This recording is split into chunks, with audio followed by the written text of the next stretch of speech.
Alhamdulillah kita kembali ke Assalamualaikum bersama dengan Yayasan Ad-Din Satu Keluarga Seorang Hafiz. Dan pagi ini kita nak berbicara berkaitan dengan munakahat asas rumah tangga bersama dengan Ustaz Muhammad Sabri Nordin yang merupakan Ketua Pegawai Eksekutif Yayasan Ad-Din. Assalamualaikum Ustaz. Assalamualaikum warahmatullahi wabarakatuh. Sihat-sihat? Alhamdulillah. Alhamdulillah. Sempat sampai pagi ni tu. Itulah. Dan antara tajuknya Ustaz yang Ustaz nak ceritakan pada pagi ini merupakan berkaitan dengan wali hakim Ustaz. Ya, nyambung bab wali minggu sudah tu. Nyambung bab wali minggu sudah kan. Tapi kadang-kadang ya Ustaz, orang zaman sekarang ni kadang-kadang dia main balon aja kan. Padahal wali dia ada. Dia nak juga pakai wali hakim. Ada lah tu apa hal lain kan, main langgar je. Langgar je. Kan ini yang kita nak tahu kan. Jangan main-main dengan bab-bab hukum ni kan. Okey Ustaz, mungkin Ustaz boleh ceritakan sebab seperti mana yang kita ketahui bahawa wali ni merupakan ialah salah satu rukun dari rukun nikah kan. Jadi mungkin Ustaz boleh ceritakan yang berkaitan wali hakim ni. Siapakah wali hakim? Bilakah sesuatu pernikahan itu memerlukan wali hakim? Baik, terima kasih Cik Anan. Seperti mana yang kita ketahui ataupun kita dah belajar minggu-minggu yang lalu yang berkenaan dengan wali ini, tidak lain dan tidak bukan orang perempuan bila dia nak menikah, nak tak nak kena sedia wali. Orang perempuan dia tak boleh nak menikahkan diri dia, tak boleh nak menikahkan orang lain. Betul? Jangan buat pasal. Payah sangat abah Mika ni. Ya mak je lah nikahkan. Tak boleh. Tak boleh. Betul. La tuzawijul mar'atu mar'ah wa la tuzawijul mar'atu nafsaha. Orang perempuan dia tak boleh nikahkan orang perempuan yang lain dan juga dia tak boleh nikahkan diri dia sendiri. Jangan buat pasal begitu. Oleh yang demikian, apabila seseorang perempuan ini bila dia nak menikah, ya, sama ada dia ni masih kecil ke, ataupun sudah dewasa, ataupun masih anak dara, ataupun sudah janda, janda yang pertama ke, kedua ke, ketiga ke, lantak je dah. Jadi kalau dia nak menikah, kena ada wali. Kadang-kadang ada juga sebahagian daripada masyarakat kita dia berpandangan anak dara kena ada wali. Janda tak payah. Tak, janda pun kena juga ada wali. Ya. Kenapa? Kerana la nikaha illa biwaliyin wa syahidai adlin. Tidak sah nikah seorang perempuan itu kecuali dengan wali. Dan juga dua orang saksi yang adil. Empat saksi kemudianlah kita sembang tak? Baik. Jadi nak tak nak kena ada wali. Bagaimana jika sekiranya seorang perempuan itu tidak ada wali? Ataupun ada wali tapi wali-wali yang bermasalah. Okey, contoh. Maka dia perlu juga kepada wali. Apabila tidak ada wali yang nasab, maka hendaklah dia berpindah kepada wali hakim. Ataupun ada wali nasab tapi wali nasab ni ada bermasalah yang akan kita bincang sebentar lagi, maka hendaklah juga dia dinikahkan dengan wali hakim. Baik, bagaimanakah keadaannya seorang perempuan itu kalau dia nak menikah menggunakan wali hakim?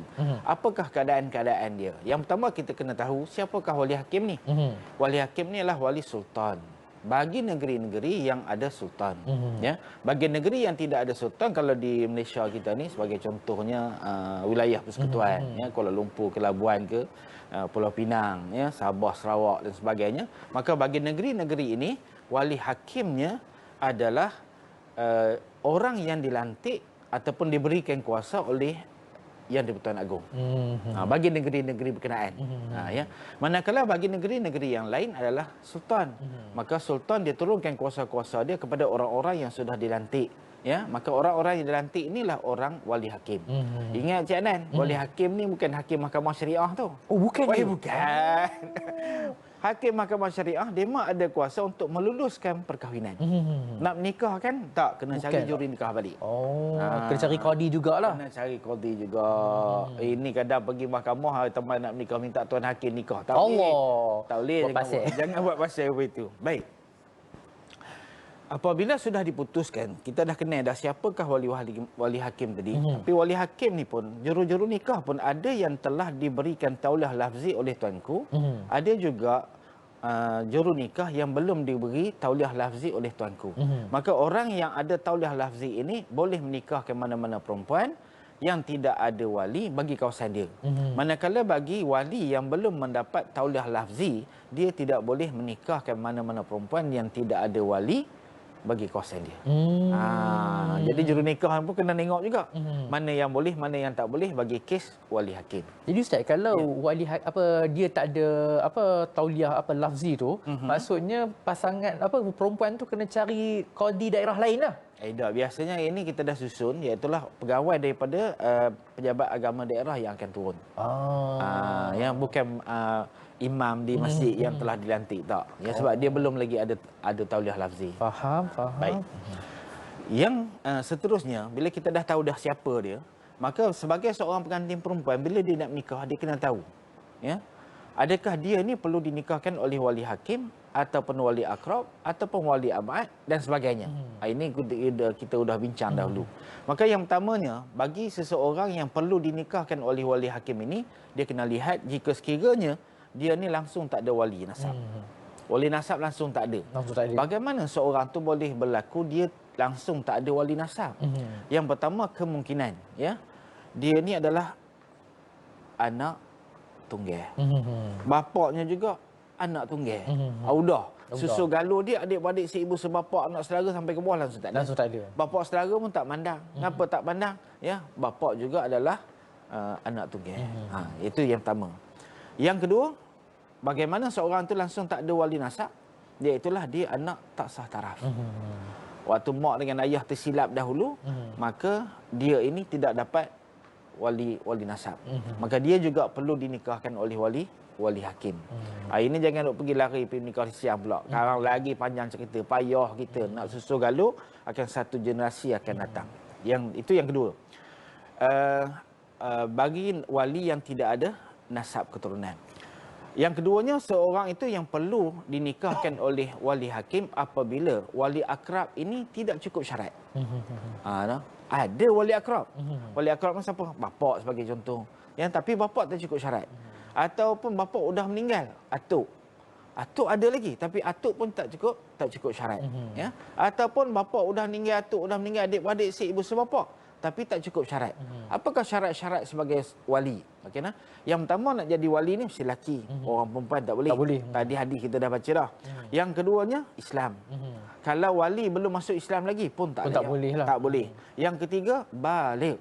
Ini kadang adik-beradik seibu sebapa, ada adik tapi tak cukup umur lagi, belum balik lagi, tak mimpi lagi kata orang, tak. Maka dia juga tak boleh jadi wali.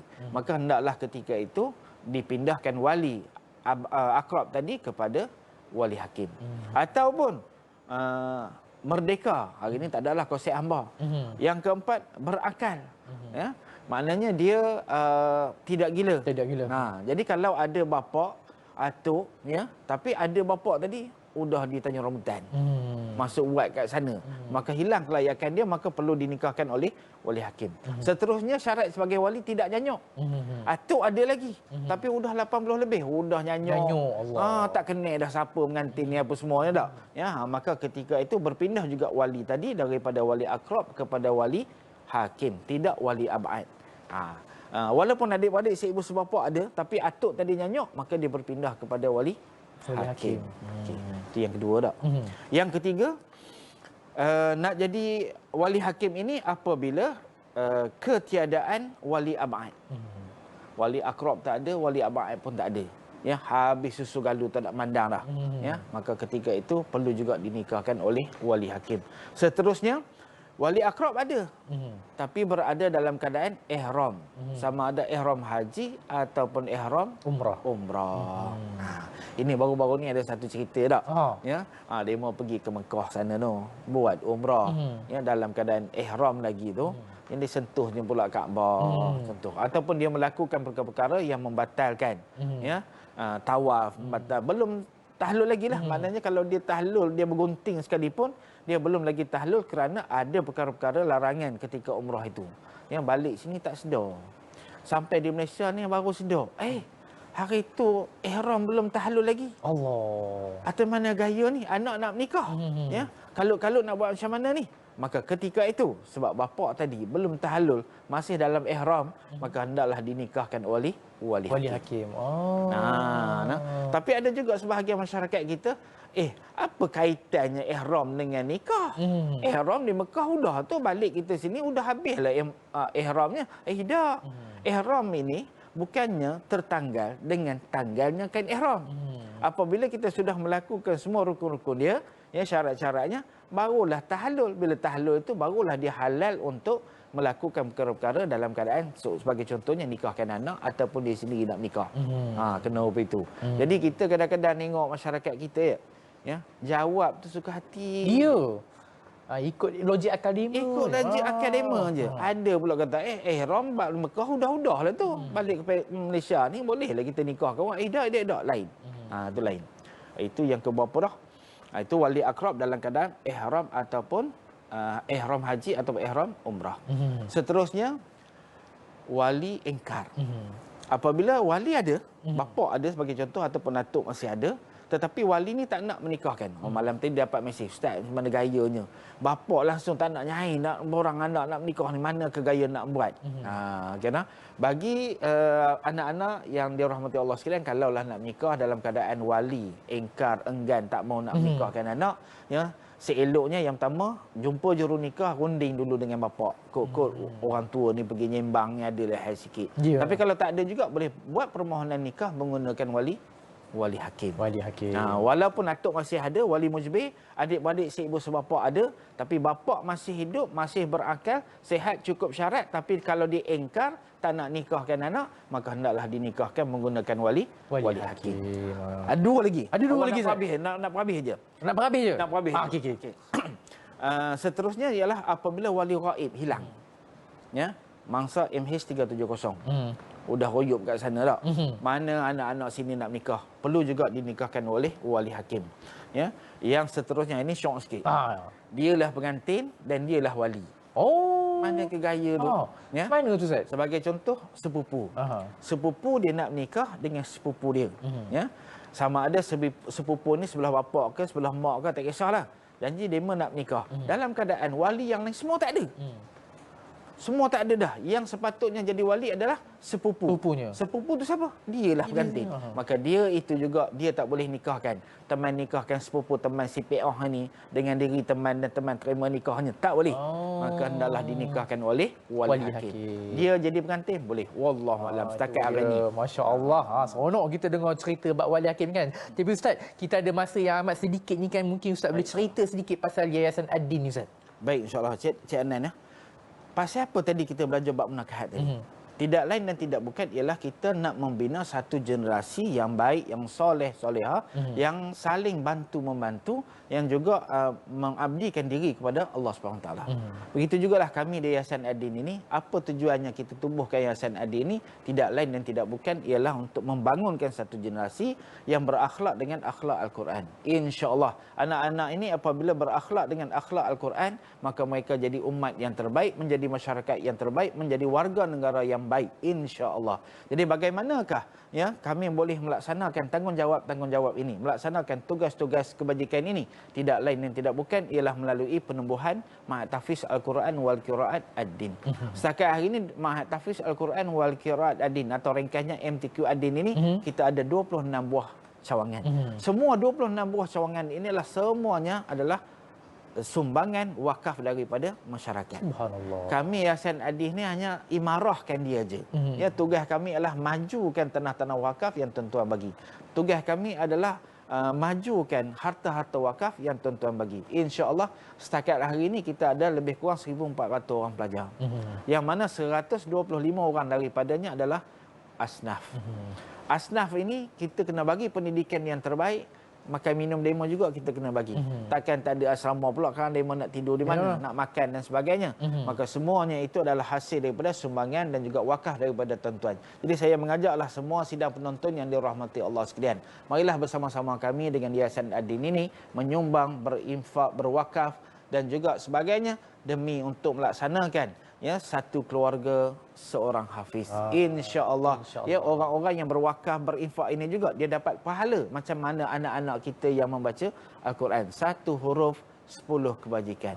Tuan-tuan infak, tuan-tuan juga dapat pahala yang sama, insya-Allah. Insya-Allah, itu dia kan. Jom sama-sama kita bersama dengan Yayasan Ad-Din dalam merealisasikan impian mereka satu keluarga seorang hafiz. Insya-Allah banyak manfaatnya. Jadi saya ucapkan jutaan terima kasih kepada Ustaz Muhammad Sabri Nordin, Ketua Pegawai Eksekutif Yayasan Ad-Din kerana sudi berkongsi tajuknya pada pagi ini, Munakahat Asas Rumah Tangga. Insya-Allah kita sambung pula dalam minggu-minggu yang seterusnya. Kita kembali selepas ini.